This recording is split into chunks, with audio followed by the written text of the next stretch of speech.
And we're here. Hello. Hello. La la la.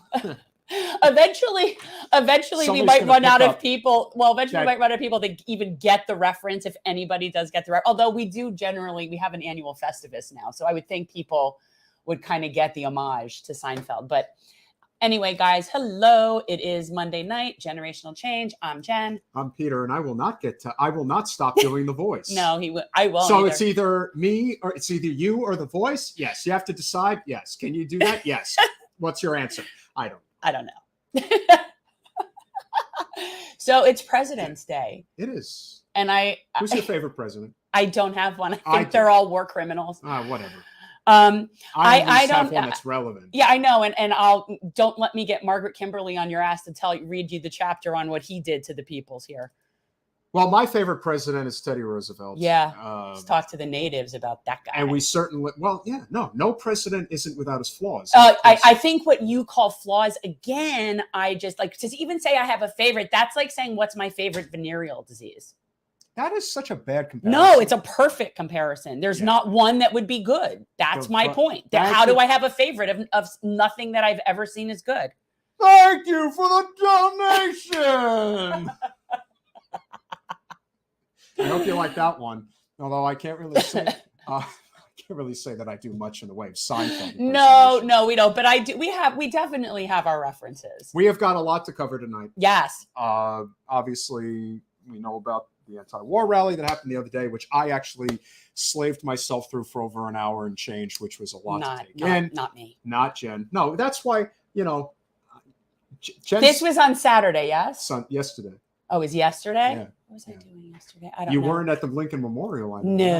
No, I wasn't. I am very anti-war, though. Yes. And sometimes people need to learn about who should be the messenger of the anti-war message. Maybe. Dennis Kucinich. He's good. He's really good. He's a good guy. He's really great. Yeah. No, he's a good guy. But of course, we know what the main topic of discussion is these days, and we are not letting it go because it is the centerpiece of so many things that come together in our society. The train derailment that happened in East Palestine. Thank you. Say it right. We have people here who will know that. Well, you didn't until I corrected you, and you looked at me and you're like, well, then is it Palestine? And I'm like, no, it's Palestine. Like you were thinking, just whatever. I insist on being contrarian in some instances. East Palestine. But the importance of this story is that corporate media and the powers that be want to sweep this under the rug as fast as humanly possible. That's actually, I think, giving that credit to some extent, because that's sort of like saying that they even acknowledged it. Forget wanting to sweep it under the rug. They just wanted to pretend it didn't happen. Did you notice it got, other than people that we know, like Jordan and people on the independent media, you wouldn't have even known this was a thing. And it happened February 3rd. Yeah, well. Like, think about how ridiculous that is. So obviously they were like making it go away. I will even admit that when I found out about it, I thought it was way past, I thought it was within like the first 24 to 48 hours. And it turns out that as much as I pay attention to things that go on, I didn't know about the train derailment until about 5 days after it happened. Yeah. So the idea that they were successfully able to keep this under wraps to the extent that they did is kind of scary.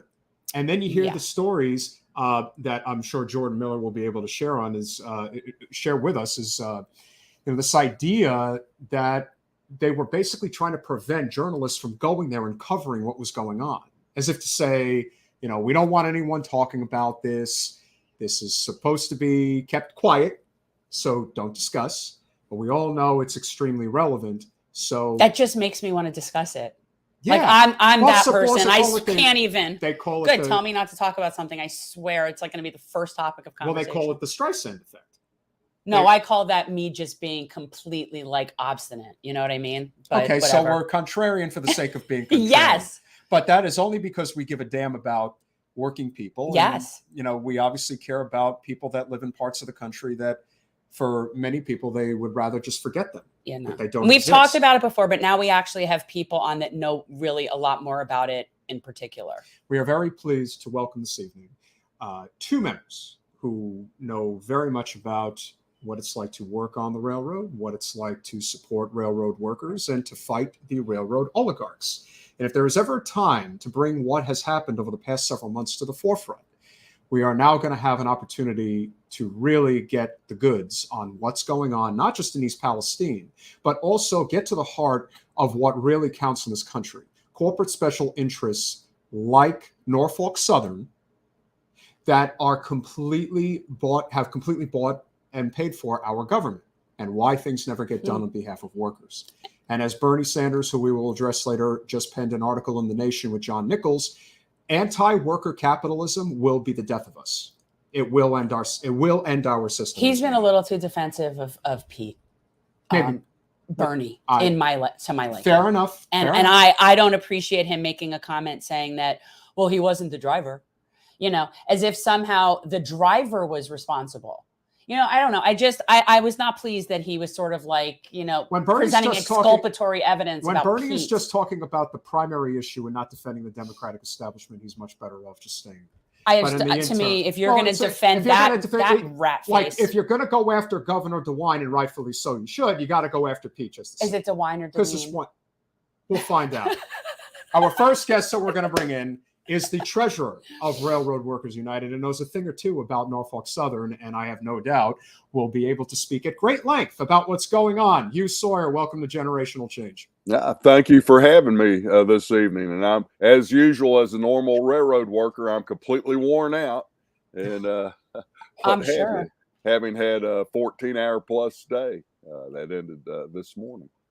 That's just unbelievable. We're going to get into that. Thank you. Kind of the norm, but absolutely. It's absurd. But we could not have supporters of workers without having someone who can cover exactly what is going on there. And the local affiliate in East Ohio is coming on our show now to discuss exactly what is going on. You mean like a real reporter? Yes, real reporters do exist. Real grassroots journalism. Jordan Miller, welcome to Generational Change. Hi, how are you guys? I appreciate you taking the time. Absolutely. Are you with a small, like what would you say is with the publication there? Is that where you are? Yeah. So I'm an independent journalist. I work at some NBC affiliates here in Ohio for a while. And I've been out of that for about 3 years, and I've been independent, but I host a radio show in Canton, Ohio. So about an hour away from East Palestine. Okay, very cool. And our panel would not be a complete panel at the moment. We may have another guest, but would not be complete at the moment without our returning friend and somebody who is definitely at the forefront. Oh, so now we've got two more, so this will be fun. Okay. But he was a wonderful guest the first time we had on Railroad Workers United. He has been at the forefront for many decades working on behalf of railroad workers. Matt Weaver, welcome back to Generational Change. How is everyone? Thank you for the opportunity. You're giving me far too much credit. No. You guys are out there busting ass, and we have somebody else here. This is very exciting. Look, the more people that know what they're talking about, better, because that makes me have to talk less. So more people. We are pleased to welcome one more member of Railroad Workers United, Marley Taylor. Welcome to Generational Change. Marilee, right? It's Marilee. Yes, correct.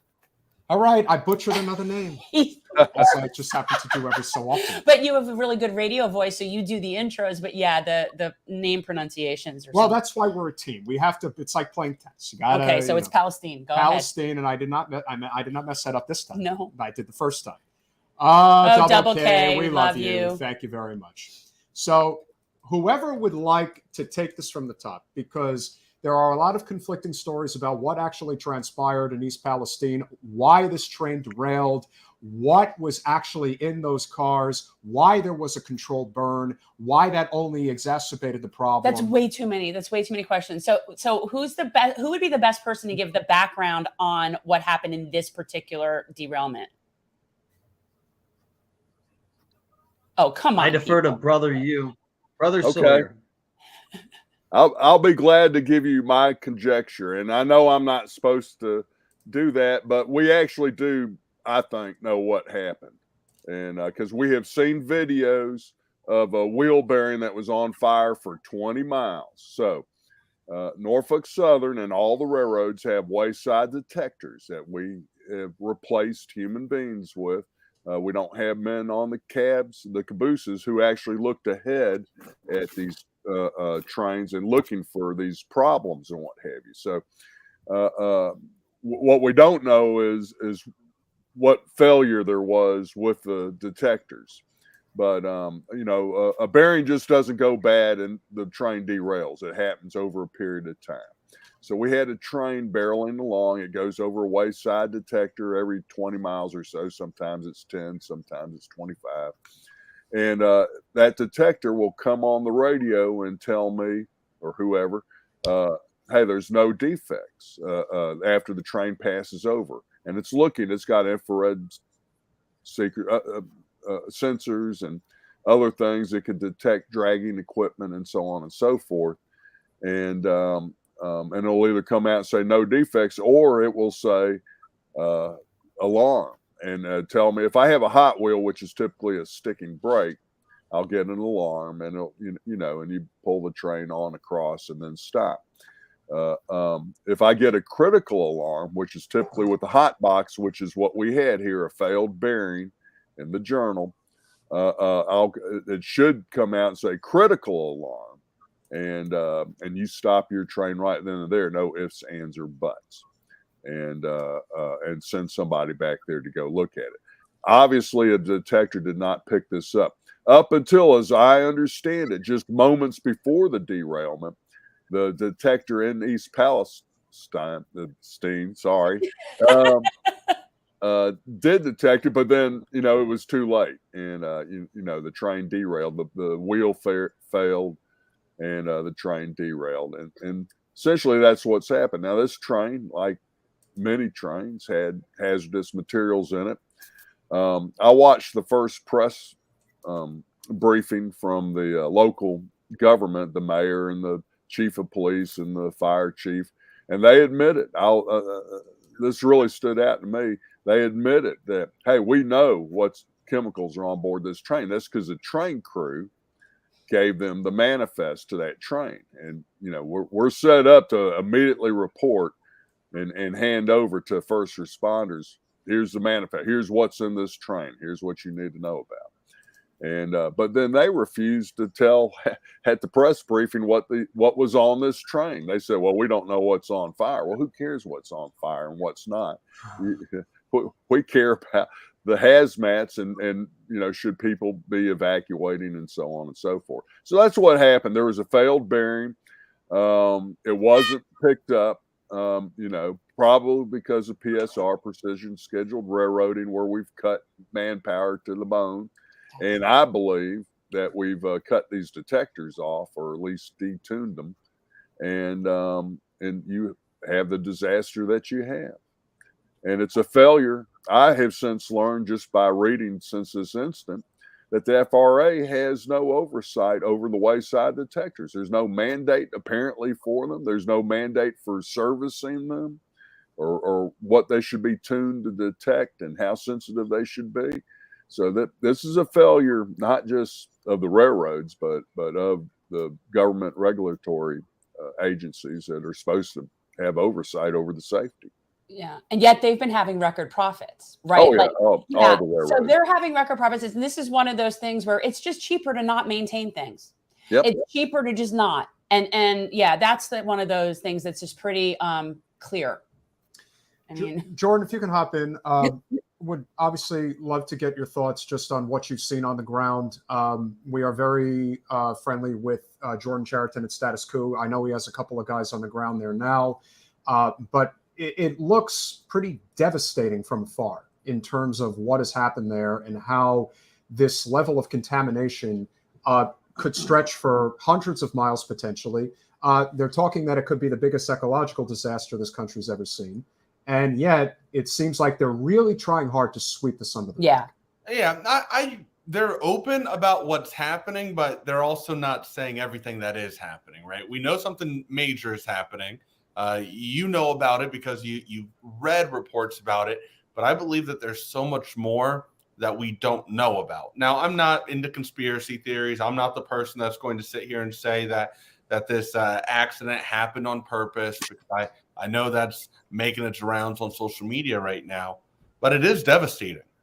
And I'm not sure if anyone else on this panel has been to East Palestine since this train derailed, but this is a very, very small village. And where it went off the rails at, you couldn't have asked for a better place for it to derail, because there were no buildings around, no structural damage. But had it gone off the rails a mile and a half prior to where it went off at, there were gas stations on each side of where it could have gone off the rails at. And if that happens, East Palestine isn't a village anymore. It's wiped off the face of the earth. I would argue that that's happening anyway, because when you contaminate a place for so many generations and their people are being poisoned, you're essentially eradicating them. I'm sure this is like Flint, Michigan to me. And so, it's just another example of it. And they have non-independent sources testing things. Mm-hmm. I will not believe it until it is a test done by someone who doesn't have anything to gain politically or financially. And that's the only way you'll be ever able to really trust results. And I asked Congressman Bill Johnson today. I spoke to him for about 20 minutes on my radio show, and he's a big name here in Ohio. He's been on the ground in East Palestine for the last week or so. And I said, Congressman, I know that you got about $18,000 from Norfolk Southern. Are you going to take any more money from them? Or what are you doing with that $18,000 that they gave to your campaign? And he told me, well, I'm not using that cash anymore. I'm actually donating it all right to the East Palestine Fire Department. But I do feel as though there's a lot of independent sources that Norfolk Southern is bringing in. Norfolk Southern, they're bringing in sources to do testing for them. Of course. And then those people, when I was in town on Saturday trying to speak with some of the contracted testers, they couldn't even talk to me. They said, if I speak to you, I will lose my job. This is the number that you have to call. I call that number, and then the number I call, they tell me, sorry, this isn't the right number that you should be calling. You need to be calling this number. And it's just a circle. You want to see people working and pumping out the water and testing the water. You want to be able to ask them questions about what's going on. But it feels as though we're not getting any answers when it comes to that front. Mary Lee, if you could jump in. They are we've seen these situations happen before. We saw what happened with President Obama going to Flint in 2016, testing the water and saying it's fine. We are seeing a similar situation now where the corporate powers that be are insisting that everything is now fine in East Palestine. Everyone can come back. There's no problem. Completely disregarding the ecological contamination that has happened. It seems like this is a pretty serious issue that is only going to get worse and worse, but it's not like we haven't seen this story play out before. Well, may I jump in here? Yeah, it's for you.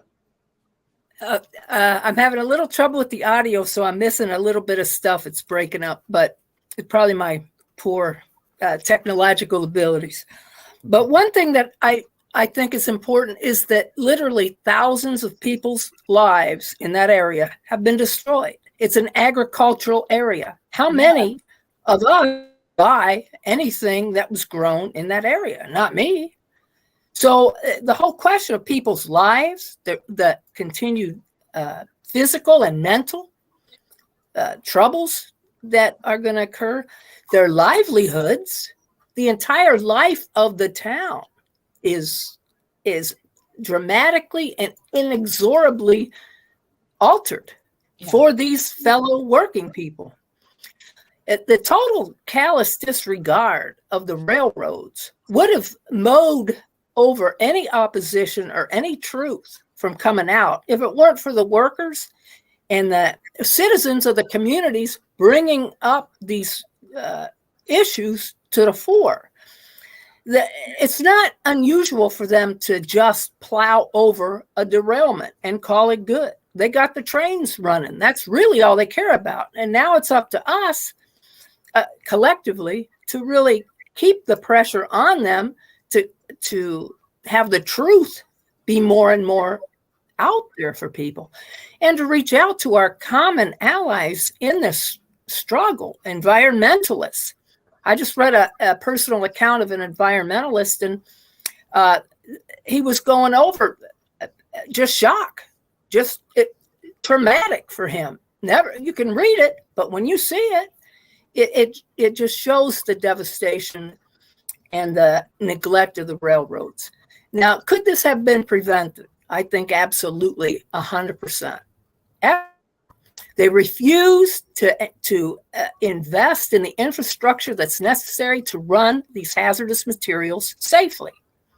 I also just want to add, I think rail is the safest transportation potentially for any kind of chemical, for the bomb trains, for the crude oil. It is potentially the safest, but the railroads have made sure that it's not safe by refusing to invest in the infrastructure, by cutting jobs, including those who inspect the tracks and inspect the detectors and make sure they're working, and just doing what all the railroads have, and why we were on the verge of a strike in September and why we wanted to strike, the question of safety for ourselves and our fellow workers, whether they work on rail or not, in our communities that we run through, that we live in, many of us, that the railroads go through. So I just want to say, if it weren't for the strong will of those affected by this derailment, immediately affected and broad, in a more broad sense, we wouldn't be hearing too much about this. It would be covered up totally. So I think this is, I want to thank you people for putting on this discussion, because it's just absolutely important for us to get out the truth about not just what happened, but why this is going to happen again again. Yeah. Oh, it'll keep happening. And Matt, you can definitely speak to that, because you were part of our panel prior to the midterm elections, where we discussed the significance of having a President Biden versus a President Sanders, and who was going to side with the workers versus the oligarchs. Biden chose to side with the oligarchs, and now you have this devastating circumstance that has befallen upon people, not just in East Ohio, but in parts of Western Pennsylvania, Northern Kentucky. It is a serious, serious problem, and it's only going to get worse and worse unless there is a major stand made right now. Although, as we obviously have people in the chat pointing out, the president is not even in the United States at the moment, much less in East Palestine. This is a very serious problem, and I don't really see an end in sight. And while we are constantly distracted about the riffraff in politics, this is the real stuff that matters. Yeah. This is the stuff that affects everybody's daily lives. And lo and behold, Norfolk Southern is a major, major donor to both the Dems and the GOP. Absolutely. And that was the private chat, was the article about the donations to DeWine. If you guys have seen, it's very frustrating, because I'd like to demand that our regulators begin to regulate, public servants start to serve the public. We can do better, and these examples, the Obama era regulations that were watered down by us and then eliminated under Trump, they could have had effect here, and we really have suffered the consequence of unlimited campaign finance and lobbying and the people just are not being heard, and real labor is suffering because of it. Yeah. Something that's also really frustrating from our side, from the political side, is that even representatives that aren't on the corporate bill still did not stand up for labor. And the fact that they all just sort of fell in line and nobody was, it was very disappointing to me. And this should not even be a partisan thing at all. Like, I don't even know why it's even talked about that way. Because again, one side, it's like the argument between DeWine and the argument between Biden.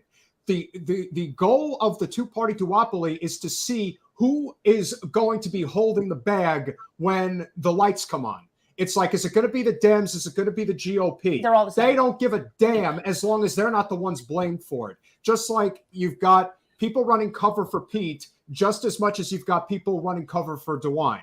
That's how this works. And all the while, workers get screwed and oligarchs keep getting fatter with cash. Something else I wanted to say to Mary Lee, we were talking about the rural, the farmers, this is their livelihood, is that people think, oh, people could just leave. Well, you could just leave. And there's people, they're like, our friend Jordan interviewed a guy who has a fox rescue. He has like an animal rescue there, and there's stuff, and all the animals are sick and having neuro damage. And, you know, you can't just pick up and go. Like, that's not like, it's just, this is crazy. Oh, it absolutely is. It's absolutely crazy once you get a picture of the scope of this. Imagine this going on across this country, 3,000 miles from coast to coast, and from the Canadian border all the way to the Mexican border. These types of non-investment, not taking care of the safe operation of the railroads, it is going on across the country. Many derailments don't get publicity. There are hundreds of derailments every year, including these kinds of dangerous chemicals. And yet these alleged regulatory agencies, and I truly mean alleged, I do not feel that the FRA has regulated anything. I think it's absurd that you have a rule for 4 years and then you don't have a rule for 4 years. Like the brakes, the electronically controlled pneumatic brakes, which would have, I think, undoubtedly helped to mitigate the disaster that this was, because it's a far more advanced braking system that the railroads have been promoting at least since 1994, when I know the BN did. They had a whole setup in their engine training place in Kansas City, Overland Park. They were proud of it. And then when it began to, the whole entire railroad industry turned toward the PSR model, all that was thrown away in this almighty quest and competition between what is now 7 Class 1 railroads for shares of the market, for profit, for greed. And all that stuff went by the way. It's insane that in a country you can have a rule that changes every 4 years on something as dramatically as important as the safe transportation of commodities via rail. So I think everything is on the table, not just the politicians that from neither party, neither of the 2 electoral parties stood up for rail workers. They're not going to stand up for safety. They're all going to be yapping quite a bit right now because their feet are to the fire. Our job is to put more than their feet to the fire, to demand that the rail companies be held accountable for the entire PSR model and the scourge that has been placed on working people, from rail workers to our brothers and sisters in East Palestine today and in Lac Megantac, Canada. And I butcher these names, so I apologize if I don't pronounce things right. The bomb train that exploded there, the town was decimated, just blown up off the face of the earth. These are the issues that we need to come together on, fight together as in common to put our own perspective forward. RWU has begun a campaign to raise the ideas of the railroads being publicly owned. We already know the railroads cannot run the railroads because they run them based on nothing but profit. But we have to convince the American people that what we need is to take it out of the hands of these profiteers and put it under a democratic, in my opinion, elected body that has to be open, transparency, open books, open meetings to see how to move forward on creating a more safe environment for rail.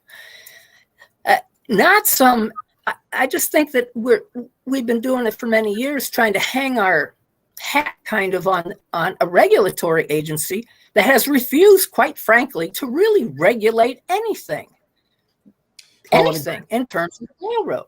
Yeah, and again, the reason that they do not get regulated is because they are massive financial contributors to both major political parties, particularly to the Democratic National Committee and the Republican National Committee. So to say that they go right to the heart of how all of these representatives get elected all throughout the country, that is a very serious part of the problem when we're thinking about, well, how are we going to change this? You know, stock buybacks are legal, which they shouldn't be. And that's one major issue that can be addressed here. But aside from the fact that to me it's pretty obvious that the reason why Governor DeWine is saying what he is saying is because he wants Biden to catch the heat for this, but Biden's doing a great job on his own in terms of how he's handled it. But the fact that so many people have come to the defense of Pete Buttigieg, who has been a disaster in so many ways, not just because it's been a succession of things. He's been put in a position of power that he had no business being in the first place. And oftentimes these elected positions, if you know of the person who's running it in government, it's usually not a good thing. Like, you shouldn't know necessarily who the Secretary of Transportation is, because oftentimes if you're hearing about it, it means that that person is messing up on the job. He's messed up several times already. And yet right now, what does he do? Rather than making the suggestion that we have to take legitimate infrastructural change towards the railroad industry, much to the mistake that was made regarding how President Biden handled this back in the fall. No, he's saying, I'm going to write a strongly worded letter to Norfolk Southern because that's going to change things. And if you don't mind me jumping in here, Please. guys, Please.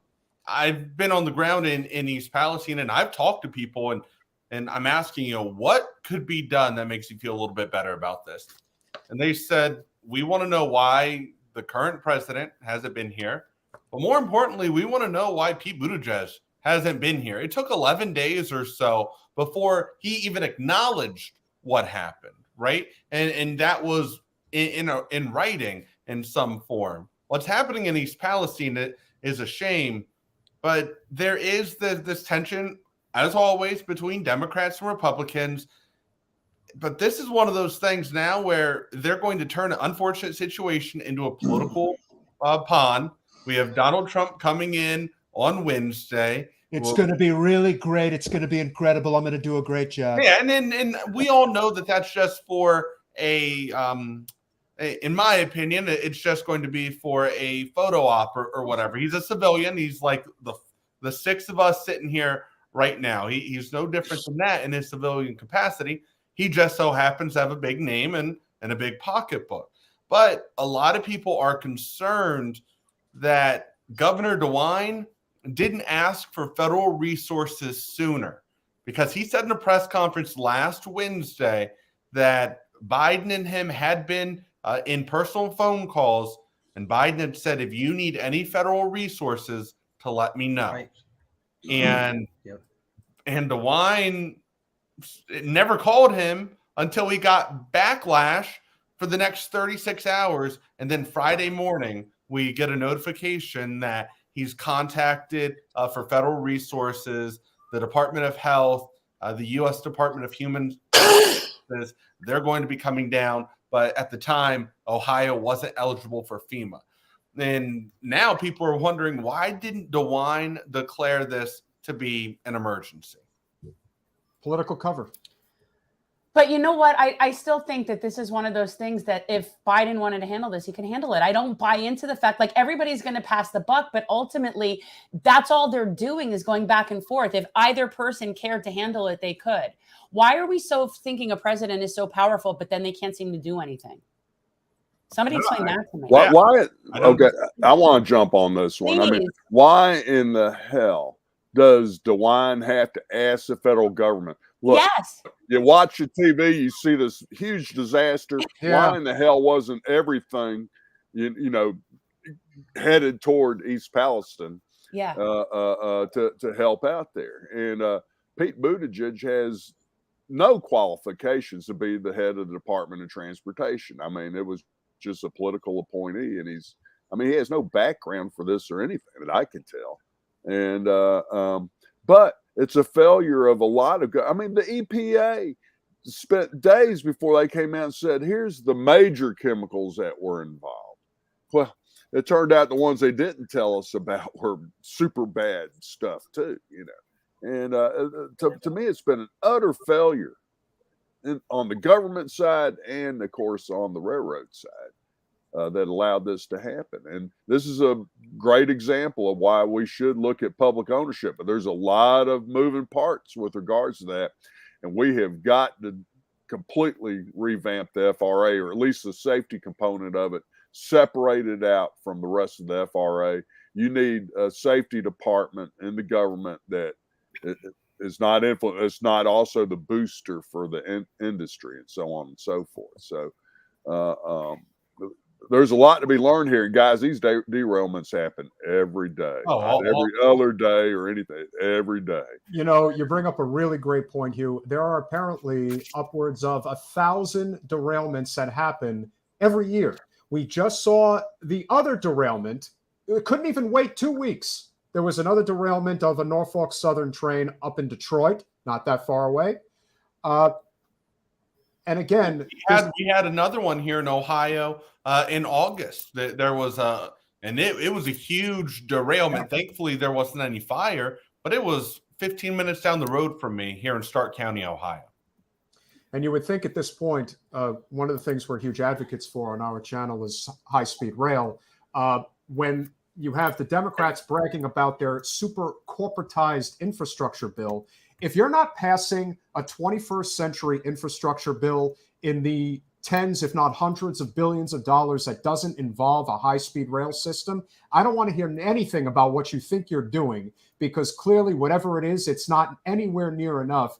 And if our concern is competing on a global scale, especially with China, the idea that we don't even have any high-speed rail, not even test tracks from places like Boston to Martha's Vineyard, just something as simple as that. We can't get from West Palm Beach to Orlando. Like you can't. We are so far behind at this point. It's getting scary. And who is going to step up and really start advocating that point? But from my perspective, I believe from your perspective as well, and I would share from your guys' perspective, we need a comprehensive labor movement in this country. Yep. Like we really do. And if that's exactly what I was just thinking. We need a labor party. Let's get back to the 90s, the 80s. How do we build this up? How do we stick together and use solidarity for the working class to have our voice heard? That's what we're working on. I mean, that's ultimately what we need to do. And obviously, we're big proponents of labor. And I can't help but think that a lot of the issues that they're having right now with the derailments at the level that they are things that would probably be able to be resolved if they would negotiate with their labor and actually treat people how they're supposed to be treated and spend money where it's supposed to be spent. So it's not rocket science. Other places, and there'd still be some accidents. Like I'm sure there's still accidents, but there just seems to be a very de minimis effort, like in this whole process. One of the things that we have seen, for those of you who are tuning in for the first time, or for those of you on the panel who may not know, Jen ran for Congress in 2020 against Debbie Wasserman Schultz, who's about as anti-labor a Democrat as you can get. And one of the biggest issues that we dealt with when she ran was the stonewalling that came from the very top. You see, the labor rank and file really liked her and wanted to support her, but the labor bosses saw it otherwise. How do we properly deal with the fact that there is, much like in a major corporation, a difference in philosophy between the rank and file and the bosses? Yeah. From your perspective. Well, okay, this last presidential emergency board, this last contract negotiation proves your point. The union leadership was completely out of touch. It didn't even ask the rank and file people, what do you want and need out there? They really have no clue because they're not out there working on the rail industry. And the rail industry, when they were working, bears no resemblance whatsoever to what's out here now. And that's what's, I hope, is going to be exciting for this next contract negotiations is the rank and file have I've never seen them more united across the different crafts. They were pissed off. And these guys asked for nothing, and therefore we got nothing. Yeah, and sick days was, I think, a last-minute little thing for the union leadership to grasp onto. They asked for 15 paid sick days. The railroad said no, and they said, "Oh, okay, that's okay. Let's have 15 unpaid sick days." And the railroad said no to that. So, but that's just one tiny issue that's not addressing our work cycles. I'm 65 years old, and I'm telling you, they have beaten me to death. And physically and what have you. I'm ready to drop dead right now, frankly.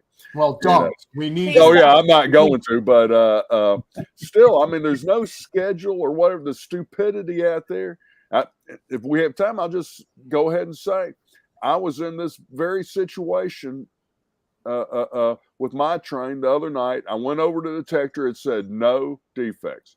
Wayside detector people came on and told me, hey, you've got a car that needs to be inspected 6 times back. And they told me to get with the dispatcher and make arrangements. I didn't do any of that. I just stopped the train right then and there and sent my conductor back there. And we had a failing grease seal on a car, and we set that car out. But if they'd had their ways, I'd have gone another 20 miles down the road and what have you. And in my case, I was able to take the bull by the horn. But this stuff goes on every day. And the train ahead of me, by the way, same thing. They went over to the detector, no problem. And then somebody's calling them up on the radio because they're monitoring the detectors. That's why I think they've detuned them or turned them, where they won't say anything. And then they call you up and say, hey, stop when you can and draw your brakes down or something to that effect. And this is ridiculous. Brother Sawyer, I had someone from UP ask me if I had heard that has a defect detector, a hot box desk that goes through them before the crew. So it's not announced on the running channel. It comes through private information. And then they decide if it's serious enough for the train crew to deal with it. That's kind of scary. Yeah, it's very scary. And sometimes they're sending the word through the dispatchers. There's a chain of command, if you will. And I know in one case where the dispatcher forgot to tell the train that, hey, Wayside needs you to stop. And they burned the brakes off of 2 DP units. These are locomotives toward the rear of the train. And, 40 or 50 miles down the road because somebody forgot to, instead of letting the detector do its job and get on the radio and say, hey, you've got Hot Wheels on axle such and such. It was a prime example of a failure of communication that's unnecessary, frankly. And especially when it comes to trains, your job should be the safest job. I mean, you're talking about transporting passengers and transporting cargo, transporting goods. Toxic chemicals. Well, chemicals. We could have an argument about that another time. One thing that just came out last week, and Governor DeWine in Ohio, he wasn't happy about it. He revealed it in a press conference, and he said that he found out that they never reported that the chemicals that were aboard that Norfolk Southern train that derailed in East Palestine almost 3 weeks ago, they never informed anyone that it was hazardous. It was not labeled as a hazardous train. It was not labeled as a hazardous railway. I mean, you have to have a certain number of hazardous material cars in your train before it reaches a threshold where they'll call it a key train. I mean, I tell you, it looked like the end of the world when that fire happened that Friday night when it first derailed. And that's why a lot of people weren't happy. You find out at least 5 of the cars have vinyl chloride in them. They tell us 177 pounds of vinyl chloride. And that's why people were really upset in East Palestine and all throughout the state and the country that this wasn't deemed hazardous. I'm like actually just still reeling from what Hugh said. So to me, if there's one car on a train that is hazardous, then it's hazardous. That could be the car that derails and spills in someone's yard. So that's really interesting. So there has to be a threshold of how exactly hazardous a train is before it's labeled hazardous. Am I understanding that? Well, each car is labeled. If it's a hazmat car, it's got decals on it, just like you see on a tractor trailer hauling hazardous materials. And we've got it on our manifest. And I do note at that first press conference, they said, the mayor said, we know what's on this train. We're just not going to tell you. And that's because the train crew handed over the manifest. I'm sure that's what happened to the first responders. Said, here's what we got, guys. And we tell them exactly where they are in the train and all this sort of thing. So, I mean, there are procedures, and we do have, when we have a hazardous material car, we have a printout that tells us who to contact, what that chemical is, how far away should we evacuate people, what the hazards with that particular car is, and how you should be responding. That's why it's important to get it to the fire chief in particular. Tends to be the guy that handles hazardous material spills. So there are procedures, but I don't know. I mean, we've just gotten lax, and I think I was going to say, Jordan, what is he lying? I mean, is DeWine lying about that? Like, so I don't understand how he's saying they don't know what's on the train when clearly somebody knows what's on the train. It's not so much that they're saying that they don't know what's on the train. It's saying that this was just never reported as a hazardous train. It wasn't reported as that. And I'll have to go back and find the audio clip from Governor DeWine last week, but he said that has got to change in Congress. I'm calling on all of my congressmen, senators, representatives to find out why did this not have to report it to the officials as a hazardous railway when it had all of these toxic chemicals on it. Okay. You meant like the entire line is a whole, From the information I have, that was watered down Obama era by Congress. So they were going to instill electric over pneumatic brakes and classify the whole train like that, and on by lobbying efforts from the railroads.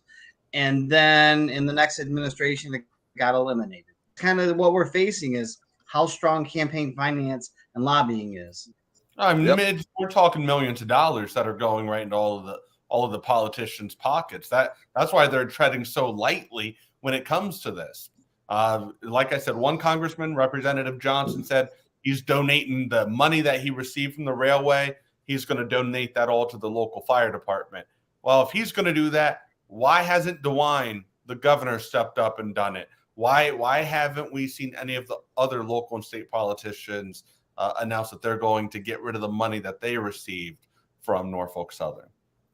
Well, what difference does it make if they give it away to whoever? That they're still passing the laws that are favorable to the carrier. Exactly. You're putting a Band-Aid on a gaping wound. That's what you're doing. Well, and no, the key thing is, so, okay, he gave that $15,000 donation or whatever it was to people, but he's still suckling at the corporate teat of whatever other organizations or like, if you're taking corporate money, you're taking corporate money. And to sit there and say, well, I don't take it from these people, like our congresswoman, she's like, I don't take NRA money. No, you just take Raytheon, Northrop Grumman, like payday lenders and all this stuff. But when you're allowing that, you're allowing that type of corruption.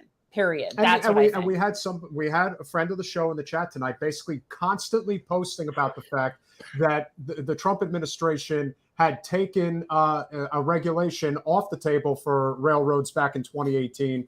And all I'm thinking is, yeah, one of many that have been taken off on both sides over the course of a lengthy period of time. This doesn't just happen overnight. And the Biden administration was in there for over 2 years. Yeah, I was going to say dirtbag. They haven't fixed it. They haven't fixed it. They had the opportunity to fix it. And especially because this all came to the forefront during the fall when there was the threat of the strike. And everyone wants to point to the 7 sick days, which is incredible that we even have to debate such a ridiculous thing. But that wasn't the crux of it. The crux of it is, we're not paid well enough. We're overworked, and our work conditions are drastically unsafe. And absolutely. From where I'm sitting, I'm thinking, why? Because this isn't sexy enough. So let's do what corporate industry and corporate media always does, which is let's crap on workers, talk about how ungrateful they are, that they actually want sick days. And then even Bernie, well, Pete wasn't driving the train, as if the driver is somehow responsible. And then the coup de grace, of course, is the very comfortable liberals in the suburbs basically saying that Biden had to stop this because they would have shut down the country. And I'm thinking, yeah, they probably should have shut down the country. Please do. How do we support rank and file? How do regular people support rank and file? Because when this went down and you were just basically thrown aside, how do we get to where rank and file takes over? How do we do that? Well, through the Railroad Workers United, that's what we're working on. And we're trying to get these 13 different unions to work together, being a bargaining coalition, which, by the way, we were successful with. I mean, for the first time, we had 12 of 13 unions in a bargaining coalition. But the second the Presidential Emergency Board recommendations came out, everybody was released from this bargaining coalition. They went their own way. It's insanity. However, we got a great opportunity. Next January, the next contract negotiations open up in the form of being able to serve Section 6 notices. And this time, we need that the unions need to, the rank and file need to instruct their leadership. This is what you're going to get us. And you're not going to take 3 years of screwing around to do it. You sit there, you put out a reasonable Section 6 notice. The carriers come back, they put out theirs. They say, we're not going to negotiate with you. You don't screw around anymore. Start the process. Let's get on strike. And let's do it this time. And maybe we, the rank and file, will have to show a little guts too and go on strike, whether or not it's legal or not.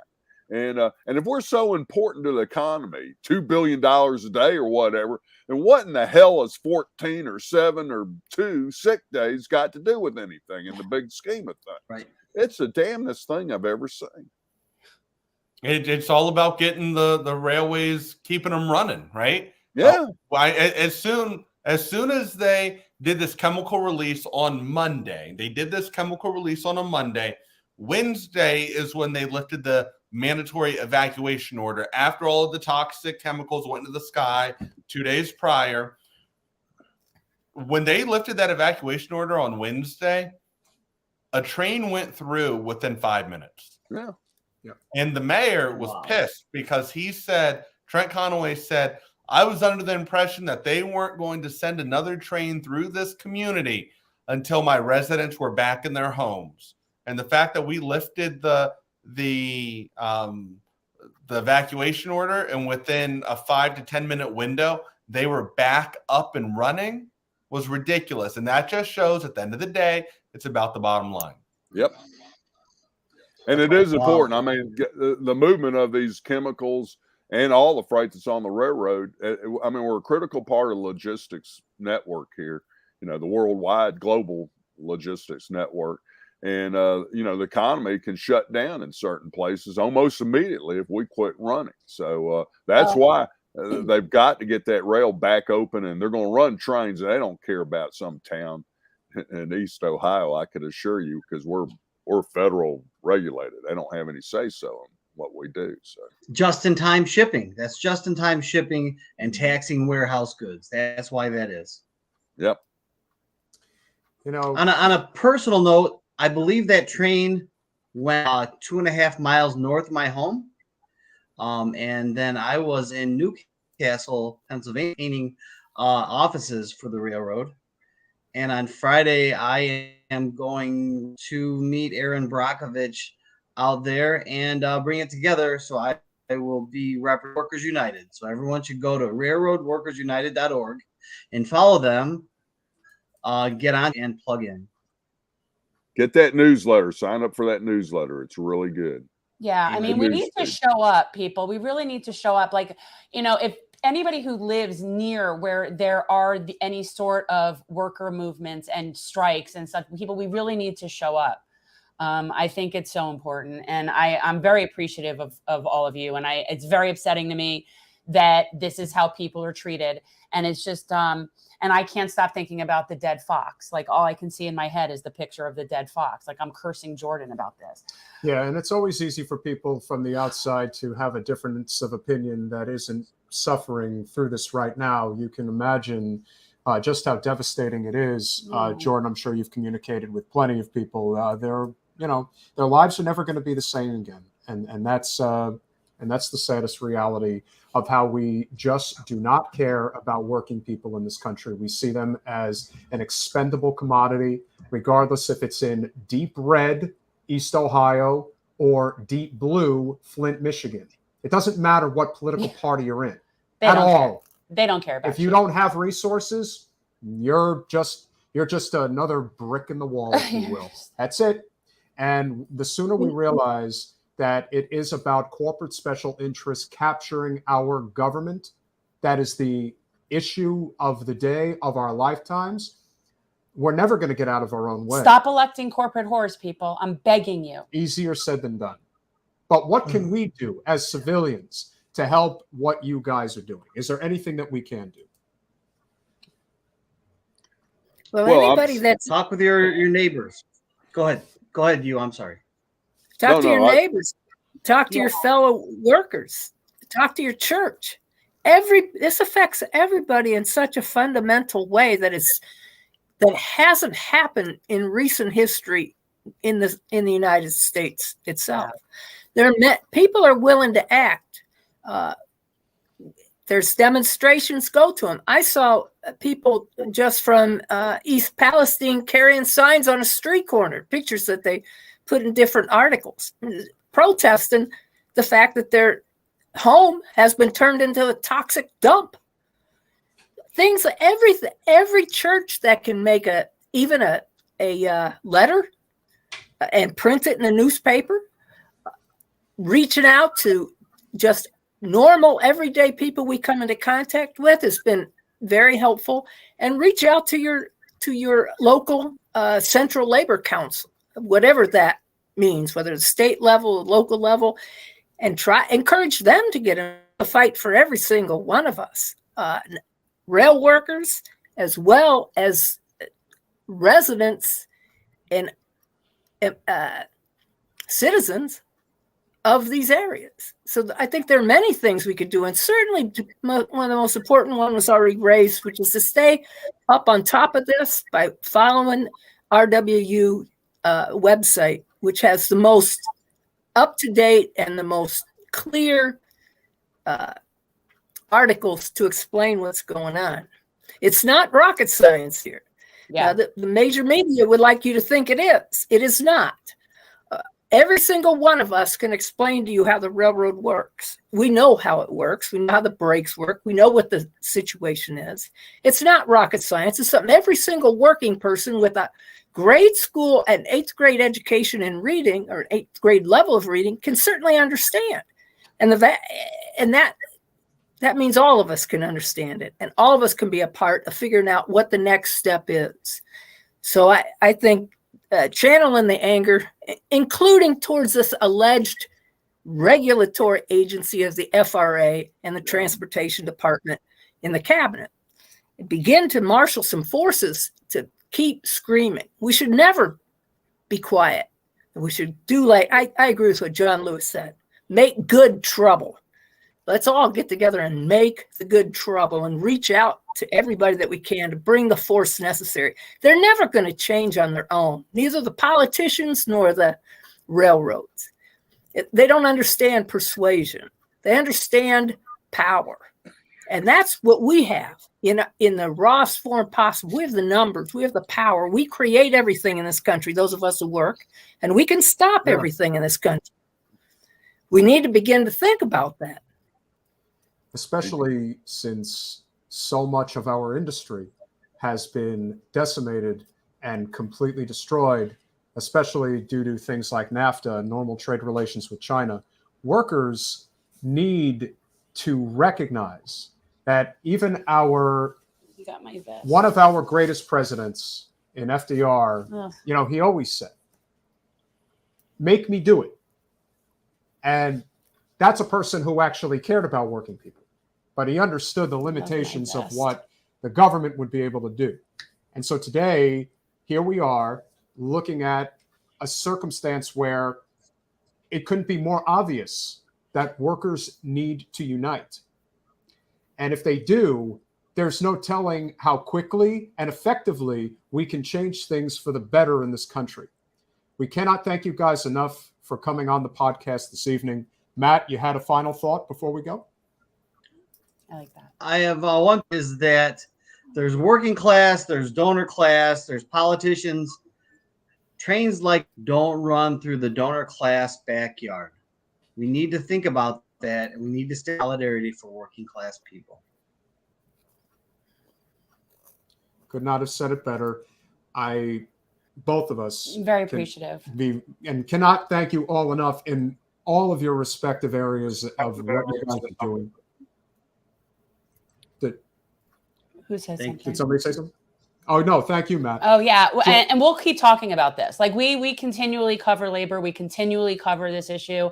And, it's just too important. And it certainly isn't for clicks, I got to tell you. Although apparently talking about Pete Buttigieg will get us some clicks. So let's say his name a few times. And no, I think talking about what we're talking about here is extremely important. Yeah. This is the real news. And for anybody who is involved in independent media who's going to see this, we're not asking for credit.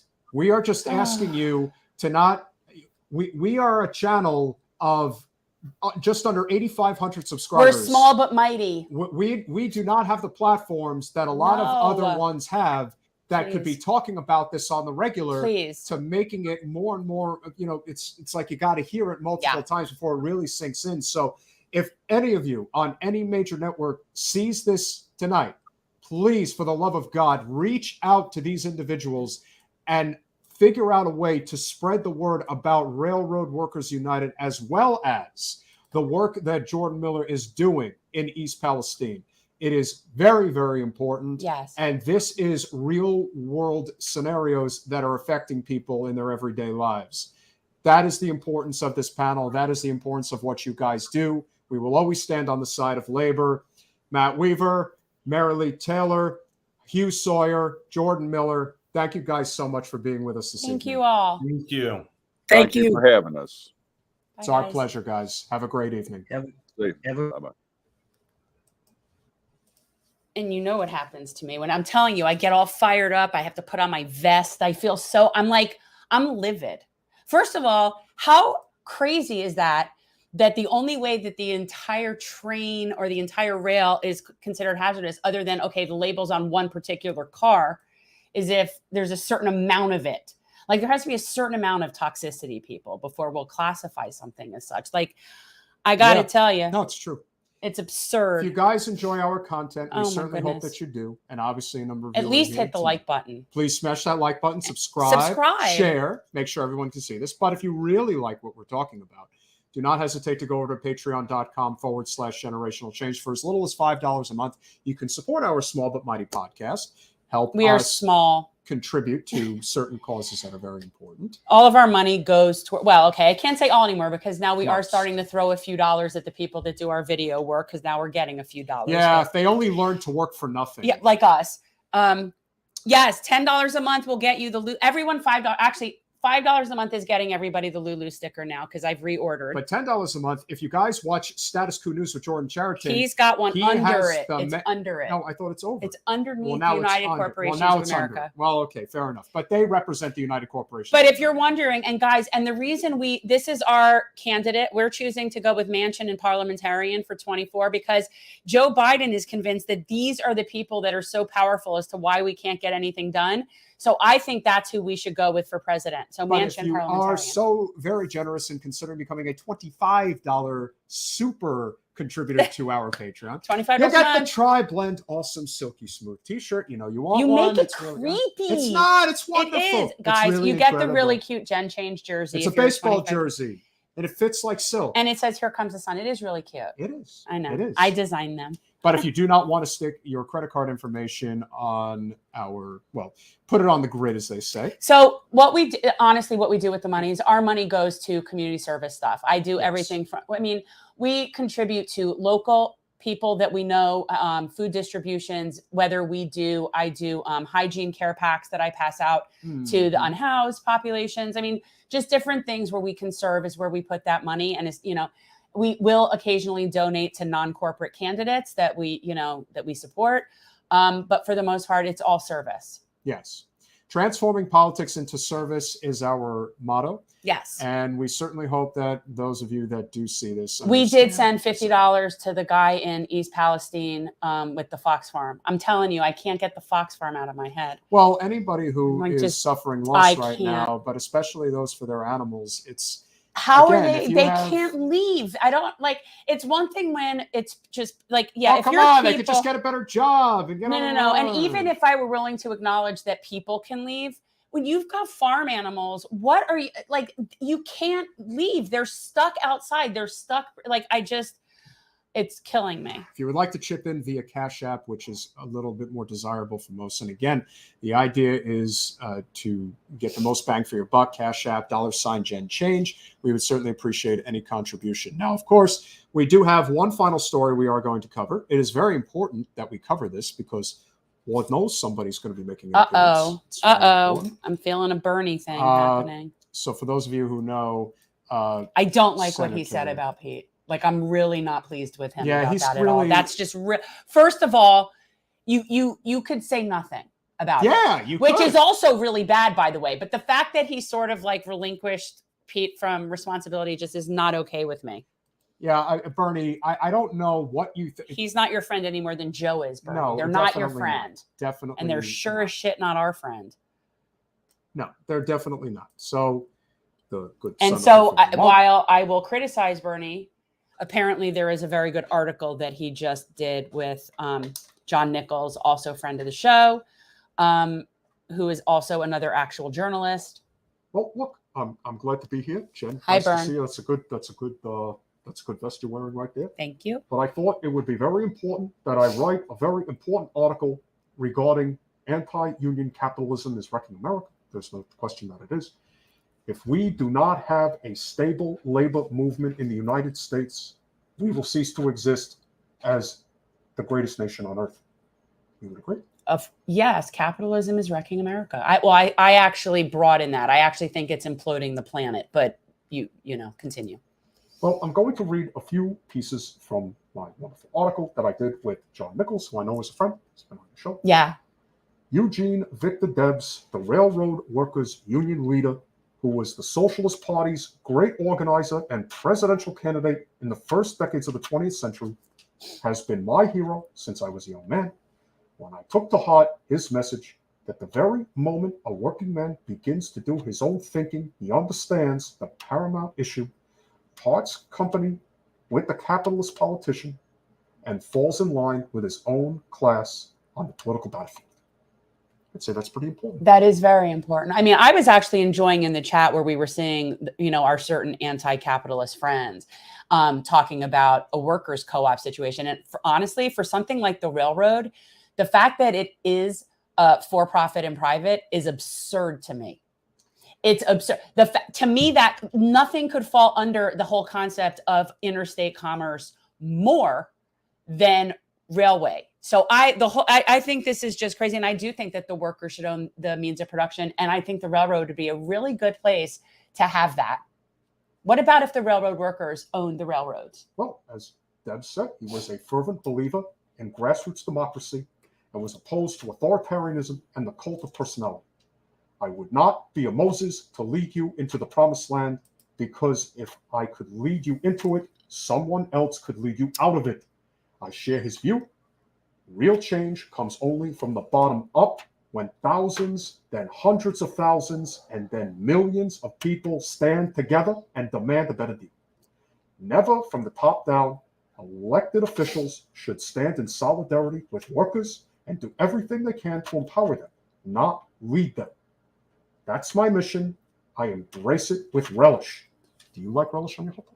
No, Well, it's not for everybody. it is not. Understood. I'm a purist. Well, Democrats should have learned their lesson, but there is very little evidence that they did. And yet you still affiliate and you still support Joe, and now you support Pete. So Jen, I have to keep up appearances. Do you mind? No, I do mind, actually. Too many of them still do not understand that the policies of a party that is supposed to stand for workers must actually do so when it's in power. No, they only get loud when they're in the minority party. That's a Democrat MO. More than any other occurrence in modern American history, the COVID-19 pandemic exposed the ugliness of modern American uber capitalism.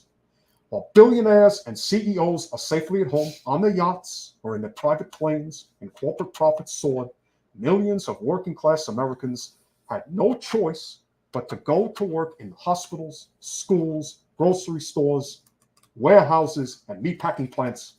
Millions of them are these essential workers got sick. Tens of thousands of them died unnecessarily.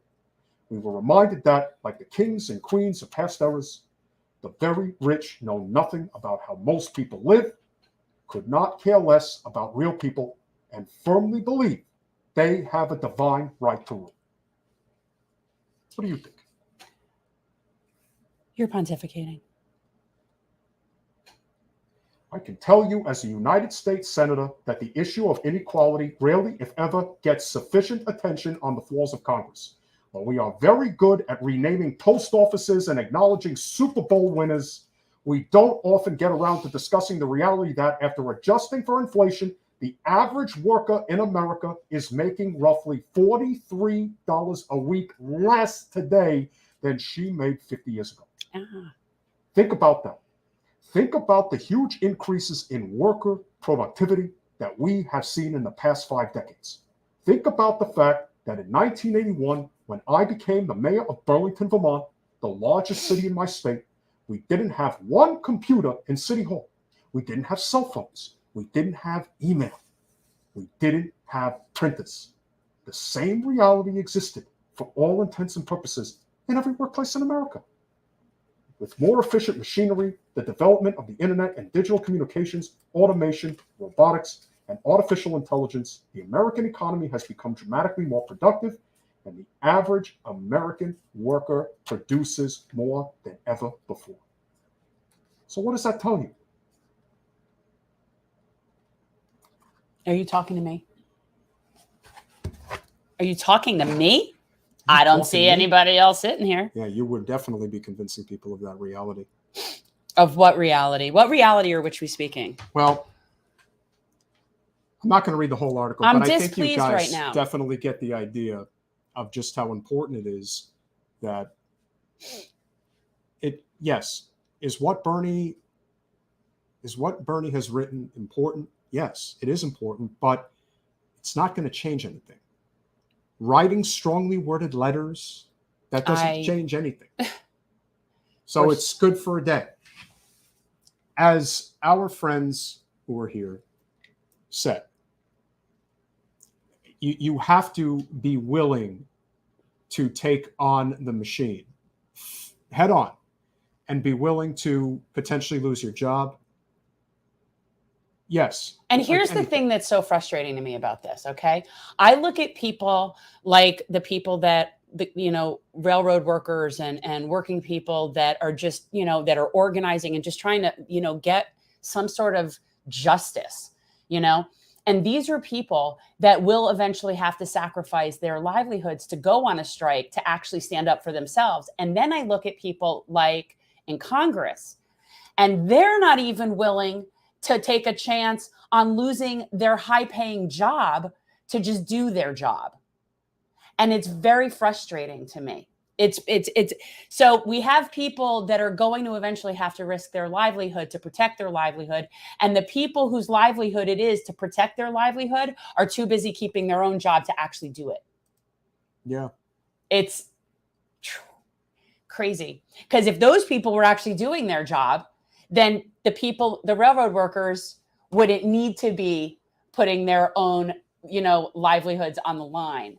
It would just be if the people were doing the job. So the people have to unite. It's crazy. And so when people are fighting amongst each other constantly over stupid nonsense, and I saw. This is why I don't know what mainstream people talk about. I don't watch your news. Like, I've been watching what's going on in East Palestine. So when things come up that are like pop culture things, like, like that, I have no idea. I just don't.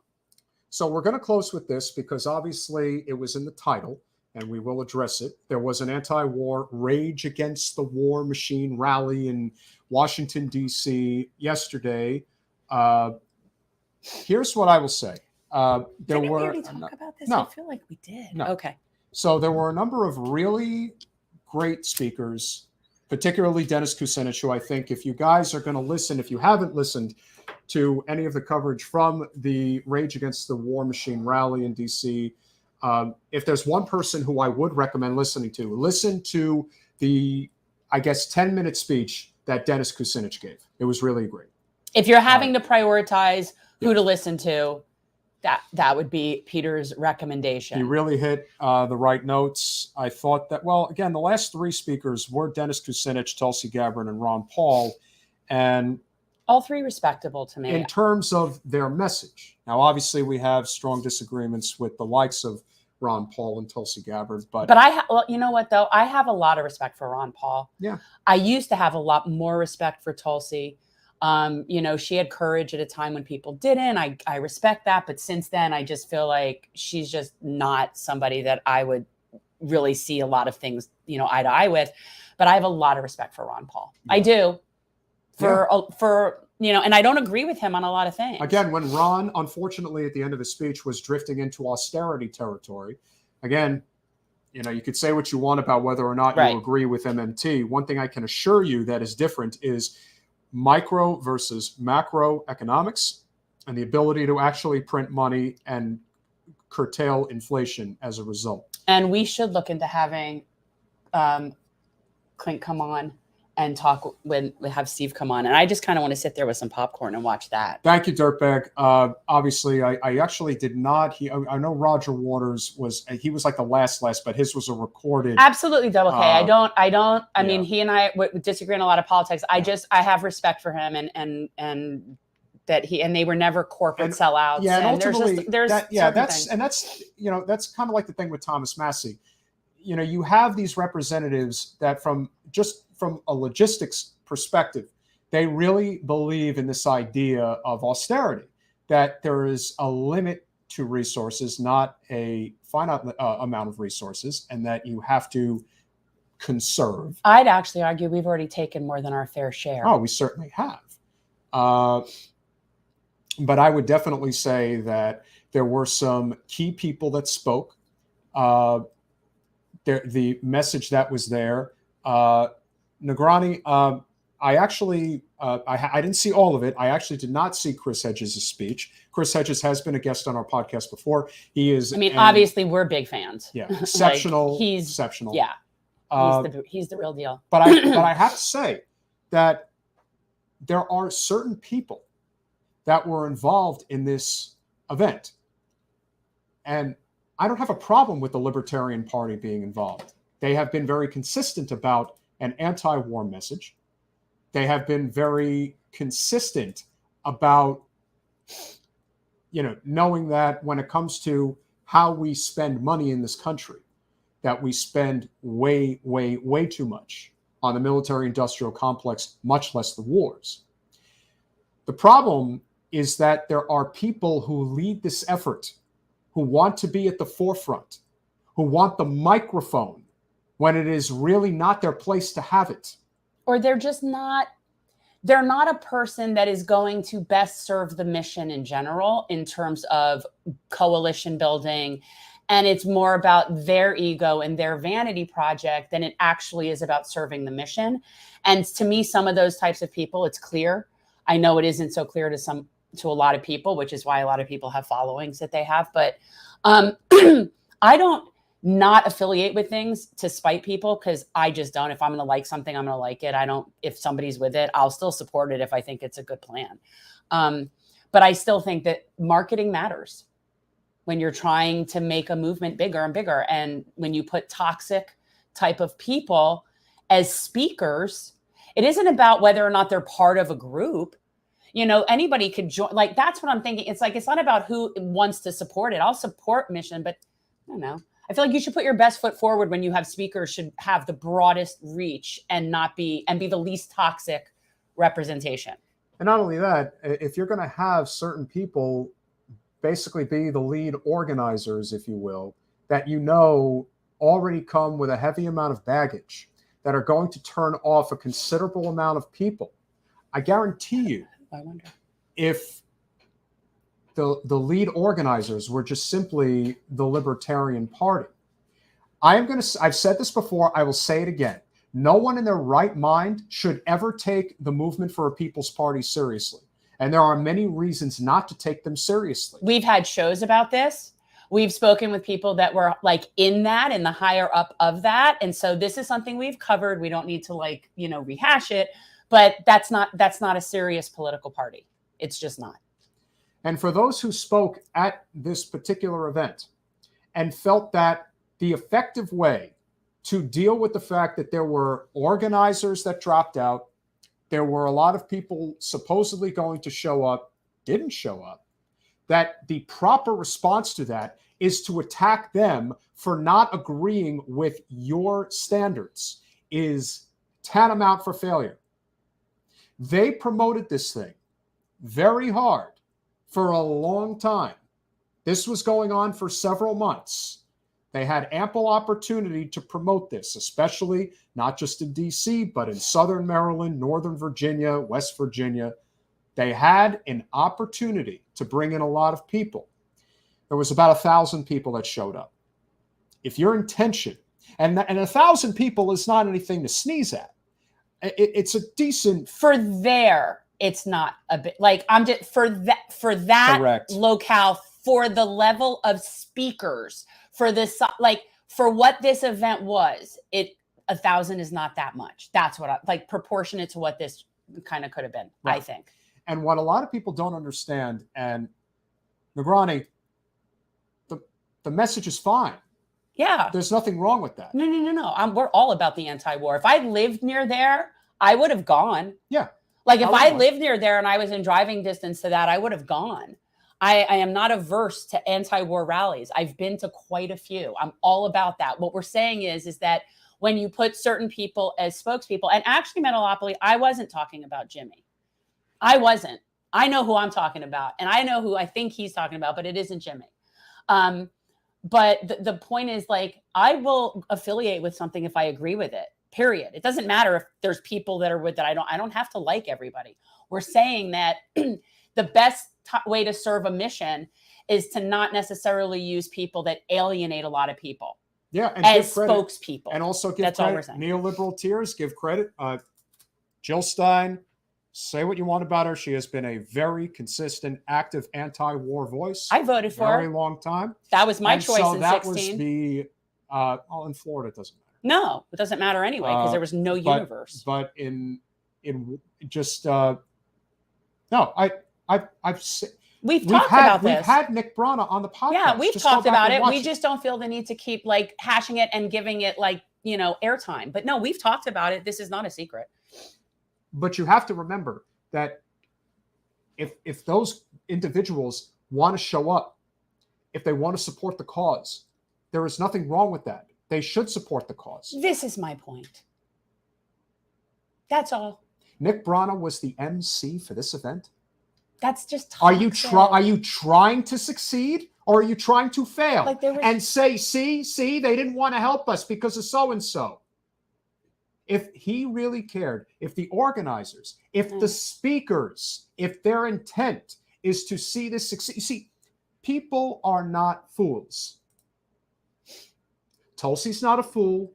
Jill Stein's not a fool. No. Dennis Kucinich is not a fool. Ron Paul's not a fool. Ron Paul is definitely not a fool. You can say whatever you want. But if the goal of this event is to attract a real anti-war movement and build. But then again, and here's what I find interesting. So this is sort of, and I didn't think of this before, but remember when they did the launch for the Movement for the People's Party, and it was amazing speakers, and it was Cornel West and Chris Hedges and Nina Turner, and it was amazing. And then nothing happened, and it wasn't like nothing happened. It went nowhere, and we've covered as to why. We've had a whole show. We've talked about this, but why would you think that the same people that had a rally that led to nowhere would be the best group of people to be leading another rally? And off rail, like, I don't get this it. This is why Medea Benjamin is an OG. She is a legitimate. She still showed up at this event, even though she didn't speak, because she cares about the mission. the mission is more important to Medea than the politics, even though people play politics. But there's enough people in Code Pink who recognize that there are certain people that if you lock arms with them, it's not a question of whether they agree that there should be an anti-war movement. We all agree. It's about knowing that this person is going to actually hurt the movement, because the person who's on the fence about whether they want to get involved or not sees that person there, they're like, I'm out. Right. It's not like people are drawn in by it. It's sort of like how we feel about our congresswoman. You know, you've fixed the audience. It's fixed. You're not winning over new people with certain people. You're just not. And Medea is the real deal. 100,000%. Like, know her personally, love her. She is the real deal. So if she's at odds, I'm going to say 9 out of 10 times, I would think I'd probably be wherever she is. Like that's probably the more moral position, shall we say. So whoever she's at odds with, I'm going with her. That's what I say. And, you know, as we've stated, anyone who is new to our podcast, and we're obviously grateful for a lot of you who have joined us tonight,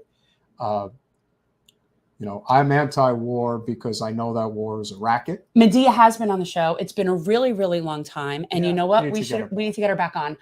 The truth is that Medea is always gone. She really is. She's, and when I say gone, I mean like somewhere in the mountains of Peru, you know, Bolivia, like she's really out there, or, you know, somewhere in the Middle East. Like Medea she's very, very busy. Like truthfully. You know, Medea has done such amazing stuff to really bring so many of us together. I had the opportunity to meet Julian Assange's father and brother as a result of Medea. Well, this is what happened. I mean, I was reached out, like Julian Assange's brother reached out to me at one point after we did our Assange live stream, and we ended up hosting a local event for Gabriel and John Shipton. That's his brother and his father. And Medea was so generous and so kind as to arrange for us to be able to use where she lives, which is this amazing little like farm co-op place in the middle of Miami. It's very cool. And there's space, and it's just, and also she provided accommodations for Gabriel and John while they were in town. And it was just really cool. And I feel like, well, I mean, this is where I feel like a good catalyst, when am I able to bring together people like, you know, the Shiptons and Medea. Jessica, you're complaining to the wrong people. We support the anti-war movement. Yeah, but we also understand what it takes to build a coalition. Again, I would have gone. I wouldn't have cared who was talking. I wouldn't have like cut my nose to spite my face. I am a body that would be happy to stand out anti-war. I don't care. If you can't see that there are certain people that were involved in this who, even if they were there, who cares if they're there? They have every right to be there. They should be supporting the cause. But if people can't see that there are certain individuals that had no business getting on that microphone and sure as hell had no business running the event, I don't know what to tell you. If you have 1,000 people there, that's nice. We're just talking strategy. It's not changing anything. If 10,000 people were there, then people would be talking, because it would have filled the whole mall. It would have backed up all the way to the Washington Monument, and people would have noticed that. And they would have been like, what's going on here? Well, the truth is with these things, size matters. And I really do. I totally had the biggest crowd. I had the biggest crowd you've ever seen, believe me. So, you know, but, you know, when I hear somebody talk like Medea, that holds a lot more weight and a lot more credibility. And it brings in a lot more, you know, I'd say coalition building. Like it just lends itself better to that than certain people. And again, it doesn't affect me. I'm caring about the anti-war movement. I don't care if it's Jimmy and Nick and whatever. I don't care. They could talk forever. It doesn't matter.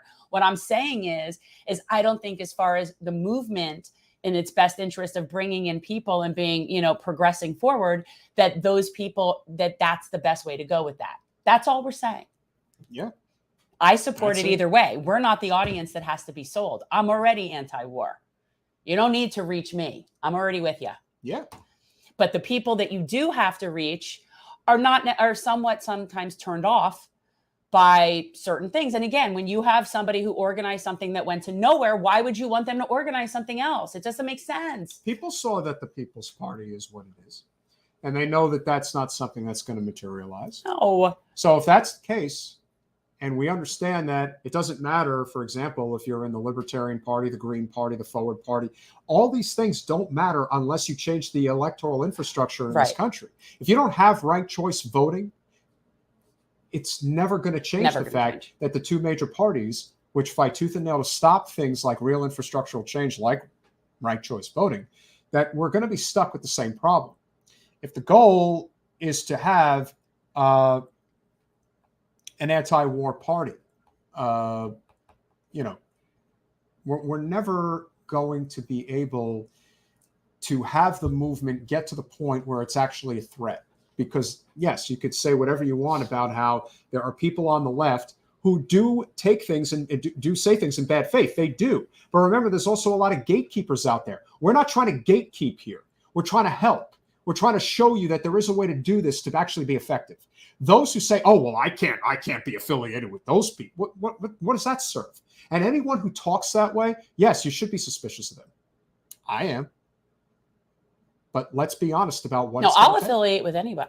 People know that. I'll talk to anybody. I'll affiliate with anybody. I'm on my mission. And if my mission and your mission cross paths, then we'll be affiliating. It doesn't really matter to me if we agree on anything else. So I'll affiliate with anybody.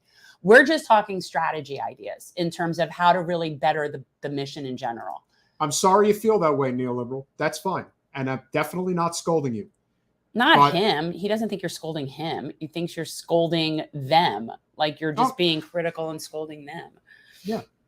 I'm not. I'm not. Hey, scolding. He doesn't like me because clearly he didn't hear me say that. Yes, no, he would too. He would have gone too. Are you kidding? Yeah. I'd be there in a second. Yeah, I would have gone. If there was something, if I would totally go. I go when they're here. It's just there's certain things. However, in May, I am traveling to DC to go to the. Oh, yeah, you're gonna go. Yeah. Well, so we're going to May 3rd. There will be a march, a protest for Julian Assange. It's International Press Freedom Day, so there's going to be events all around the world on that day. Is that Tuesday or Wednesday? I want to say it's. What's the day? Is it second or third? It's a third. Then that's Wednesday. Wednesday. Okay. So, so we'll be there at that. I think this, say what you will about marches or rallies. I think this one's really important. It's going to be in front of the Justice Department. And I think that enough's enough with this. This is just crazy. And we haven't had an opportunity, really, since the extradition. I mean, and now you have Merrick Garland there, who I do believe is somewhat reasonable, which is infinitely better than what we could have done in the last administration. I don't know about that. I guess you haven't been paying attention to what Merrick's been up to lately. No, I don't even. Yeah, it sucks. Just sucks. But so we will be there. We will be in DC on May 3rd at the rally for Assange. It's the Assange defense that is putting it on. Exactly. So yeah. Correct. That's the point. So we will be there for that. Hoping a lot of, and we saw that Matthew Ho is going to be there. I'm working on Katie to come. I'm going to try to, have a. No, we'll have a bunch of people probably in the meal in DC. Yeah. That'll be good. So with that said. We have to stop this Assange thing. Yeah, like we have to stop this Assange thing. Step. Like it's just, smash that like button, subscribe, share, do all those wonderful things that we are so grateful that you all do. If you are going to tune in on Wednesday night, we are going Katie to have Hopper. A Canadelic post-Canadelic Miami event. Lots of great people, incredible people who are involved in the cannabis movement, civil liberties, small business entrepreneurs. It's going to be really great. I'm having a Canadelic reunion for anybody who's new that I doesn't realize that a couple of weekends ago I had the pleasure of going to Canadelic Miami and spending a couple of days down there, and it was just really fun, and met some really cool people. And the whole industry is just another example of the oligarchy crushing the small entrepreneurs in the industry. So it's really more of the same with just cannabis. One of many things that we support that seem to cross a lot of political affiliations. So with that said, we appreciate each and every one of you who came on this evening. It really means a lot. We may be a small but mighty channel. Every step matters. Tonight we had a pretty decent crowd, got up to about 50 live viewers, which is great. And guys, I'm still looking for Gen Zers. If you know someone who's a Gen Zer who's interested in being part of like regular panel discussions on the show. And Gen Z for change. Gen Z. Well, yeah. Well, no, it's the Gen Z report. The Gen Z report with a J. Right. Gen Z for Change is an organization. So, well, Yes. You meant the Gen Z report. But guys, so Yes. if you know a Gen Zer who's interested in talking about these issues and would want to be a regular guest on our show, have them send an email, generationalchange@gmail.com. Mario wants to know where you can get the best. Oh my goodness. This one was a gift Steve? from no, it was from Eric Kessner. But he's a friend of, like, he's with the Real Progressives. The reason that, and I love my vest. Peter has one. I don't. Yes, you do. It's down there somewhere. Yes, because we have 2 vests. Oh, right. He just doesn't wear his as much as I do. No, because I But secretly hate workers. he secretly hates labor. These were gifts, but the reason that people have them, for anybody who doesn't know, in France, and why they were able to have the yellow vest movement, was in France. These yellow vests, well, they don't have these logos on them, but yellow vests come in their cars, like as part of a car safety type of thing. So that it was something that all people, or a lot of people, had access to be able to put on a unified sort of symbol. So that's why they used the yellow vests. Here's hoping from your lips to the spirit's ears. Yes, we had a consistent number tonight, which would be great. Hopefully Canadelic will do the same. And a lot of it has to do with what else guests. is going on that night. What's going on? You know, if other people are going live at the same time we are that are bigger crowd, I mean, you know, we have overlap. That's just the way it is. But again, we're a podcast. We do the best we can. We're glad We're not very just a glad YouTube and show. grateful that you guys were here. Hope you enjoyed. Smash the like button. And again. don't forget, next week, I don't Subscribe. have the book with me. It's called Inequality Kills Us All with Dr. Stephen Bajuka. That's March. Bajuka. Oh, God, guys. Bazooka. No, it's not Bazooka, but we're going to talk about health inequality and how that, of course, has been exacerbated by COVID. But it'll be a really interesting conversation. I am reading the book. I don't have it here right now to hold it up. So next Monday, we'll have that. We'll see you Wednesday.